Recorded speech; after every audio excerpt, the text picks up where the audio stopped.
Naam, mtazamaji wa Trend TV bwana, mmoja kati ya matukio ambayo sasa hivi yana make headline huko mtandaoni bwana, ni hili tukio la kijana ambaye alikuwa amevaa sare za jeshi, lakini yeye mwenyewe sio mwanajeshi, lakini alivaa sare hizo. Sasa haikuwa imefahamika kwa haraka kwamba lengo lake lilikuwa ni nini, lakini kama inavyofahamika ni kwamba mtu akivaa sare za jeshi wakati yeye sio mwanajeshi ni kosa, na hata jamii pia huaga inakuwa na mashaka, hususan wakishagundua kwamba huyu mtu si mwanajeshi lakini amevaa sare hizo. Sana huaga wanaofia labda anataka kufanya mambo ya utapeli kwa namna moja au nyingine. Kwa hiyo huyu hapa ni kijana ambaye amevaa sare za jeshi kuanzia juu mpaka chini, mpaka buti pamoja na begi kabisa.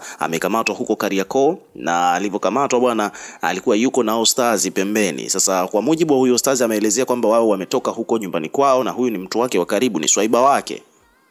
Kwa hiyo alivovaa akamwambia kwamba msindikize Kariakoo, anaenda kununua toyo, yani anaenda kununua pikipiki. Sasa sababu ya kuvaa sare za jeshi bado haijafahamika, hilo swala bado halijawekwa wazi kwamba alikuwa amekusudia nini au malengo yake yalikuwa ni nini, lakini hapo alivyokamatwa bwana ni mwendo wa kupigwa wa kutandikwa makofi kutokana na kwamba labda kuna tukio la kihalifu alitaka kulifanya katika hilo eneo la kazi za watu dukani hapo Kariakoo. Kwa hiyo walikuwa wanahojiwa, lakini pia vile vile walipata watu ambao walikuwa wanamhoji huyu kijana ambaye amevaa sare hizo za jeshi lakini yeye sio mwanajeshi. Walikuwa wanamuuliza kabisa kwamba je, wewe hizi sare umezitoa wapi? Akasema kwamba ni za ndugu yake. Kwa hiyo ikabidi ndugu yake apigiwe simu na kupewa taarifa kwamba ndugu yako huku tumemkamata na sio mwanajeshi, amebeba mpaka begi. Umeona bwana. Na wakati huo na mhoji tukaona kwamba alikuwa tayari ameshavishwa pingu, kwa hiyo itimizi kwamba alikuwa na mhoji hapo alikuwa ni polisi. Kwa hiyo hebu sikiliza kwanza sekeseke jinsi lilivyoanza, na hizi video zimeenda viral sana huko mtandaoni, watu wengi sana wakiwa wanashangaa kuona kwamba amekamatwa akiwa na nguo za kijeshi Kariakoo. So kijana huyu bwana amekamatwa of course, na alikuwa anahojiwa na akajitahidi kujielezea vitu ambavyo yeye mwenyewe alivyokuwa anajielezea vilikuwa havieleweki vizuri, lakini hebu kwanza msikilize hapa jinsi alivyokuwa akijieleza baada ya kukamatwa.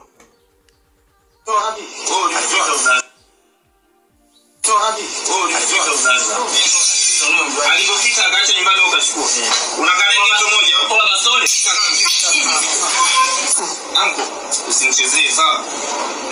Unasikia?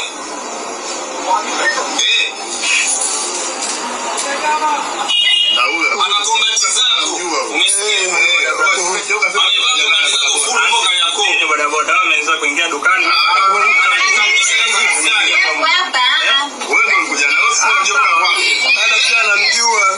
Kakake ni mwanajeshi, dada pia. Dada pia alikuwepo.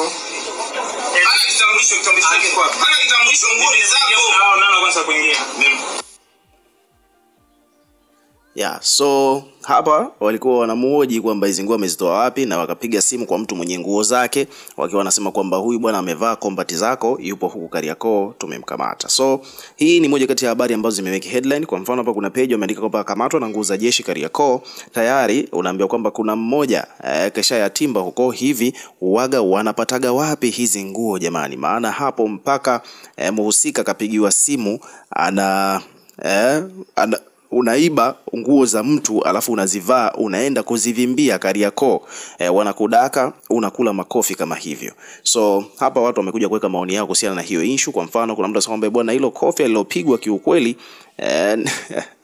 jinsi alivyonyanyuka tu na jinsi alivyorudi kukaa inachekesha. Kuna mtu anasema bwana Mabibo tumesha kalishwa. Kuna mtu ameandika hivyo. Kuna mtu mwingine anasema bwana unampigaje mtu amevaa nguo za jeshi?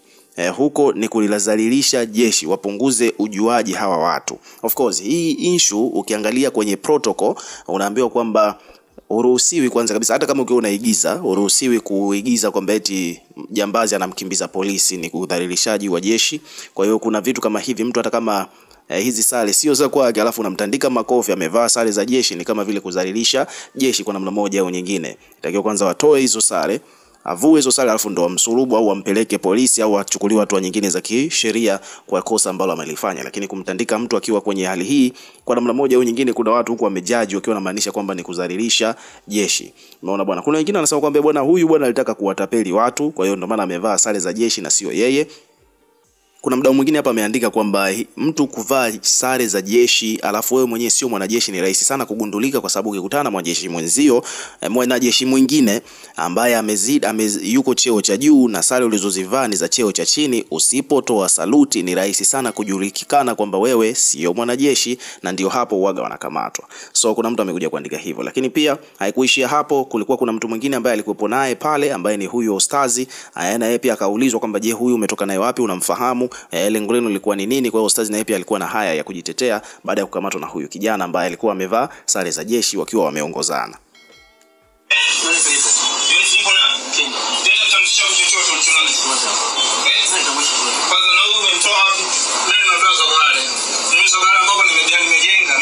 Msikiti wa Zogwale, Masjid Rahman.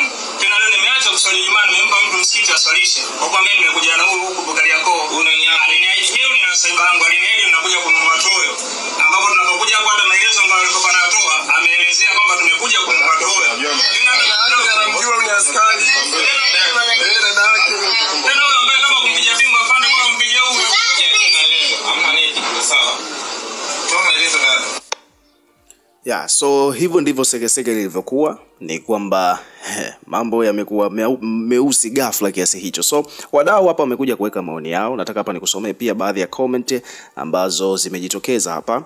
Kuna unaambia kwamba bwana, mkasa wa kijana aliyekutwa na nguo za kijeshi wakati yeye sio mwanajeshi, hatimaye kwenye mkasa huo amepatikana na Ustadhi ambaye kwa mujibu wake wa huyo kijana ni rafiki yake, na amekuja naye, alikuwa anamfuata ili akamnunulie toyo.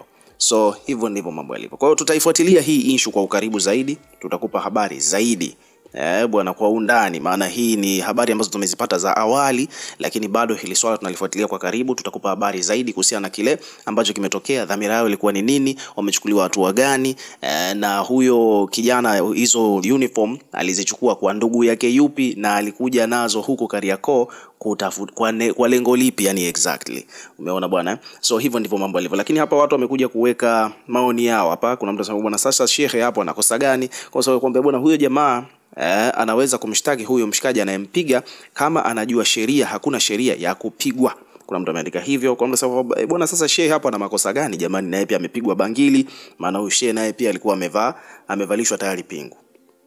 Kuna mtu amesema kwamba bwana, hawa watu walio mkamata askari ni wajinga. Sasa Ustadhi naye pia kosa lake ni la nini? Huo ni mfumo wa mbona huu mfumo umejaa upuuzi? Kwa sababu bwana anko usinichezee sawa. Kuna mtu ameandika hivyo. Kwa sababu bwana, huu ni uvivu tu wa kuuza chumvi kwa buku stendi. Kwa mtu ameandika hivyo. So it is what it is. Ukiwa kama mdau, hebu tuwekee maoni yako, lakini tutaifuatilia hii issue kwa ukaribu. Tutakupa update zaidi kadri ya muda unavyozidi kwenda. Kwa sasa hivi weka maoni yako katika comment section, tutakuwa tukisoma na kureplay kila comment, na pia hakikisha una subscribe kwa ajili ya kupata update zaidi.